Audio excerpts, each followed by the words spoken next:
నమస్తే అండి. ఇప్పుడు మనం డ్రాగన్ ఫ్రూట్ తీసుకుంటాం కదా, ఇది తీసి మధ్యకి కోస్తాము. ఇలా కోసేసి లోపలిది తీసేసుకొని ఇది పడేస్తూ ఉంటాం.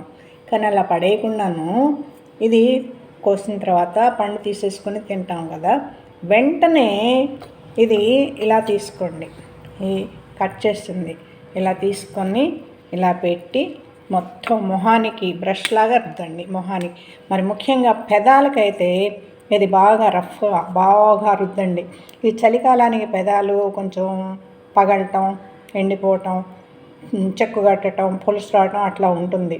అలా ఉండకుండా ఉండాలంటే మీరు ఇది వెంటనే, అంటే తడి ఆరిపోతుంది, పండు కోసిన వెంటనే మనం లోపలిది తీసుకున్న తర్వాత వెంటనే ఆ తడి ఉన్నప్పుడే వెంటనే పెదాలకి, మొహానికి మొత్తానికి రాసేసేసుకోండి. కానీ పెదాలకు బాగా రుద్దండి.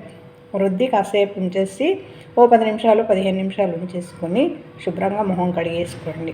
మొహాన్ని ముడతలు పోతాయండి. ముఖ్యంగా చర్మం నునుపుగా ఉంటుంది, పెదాలకి రక్షణ కల్పిస్తుంది. అంటే పెదాలు బాగా ఇట్లా అయినప్పుడు.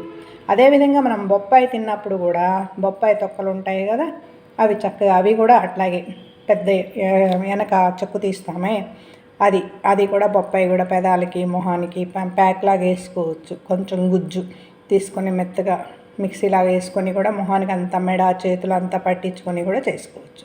అలా చేయండి, చాలా మంచిది. ఈ చలికాలానికి సంరక్షణ అంటే ఇదే.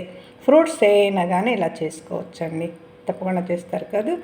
ఇది గులాబీ రంగులో లైట్ పింక్ కలర్లో వస్తుంది. మనం ఆరగా ఈ మొక్కలతో పాటు ఇవి పెదాలకు రుద్దండి. ముఖ్యంగా పెదాలకి ఇట్లా పెట్టేసి పెదాలకి బాగా రుద్దండి.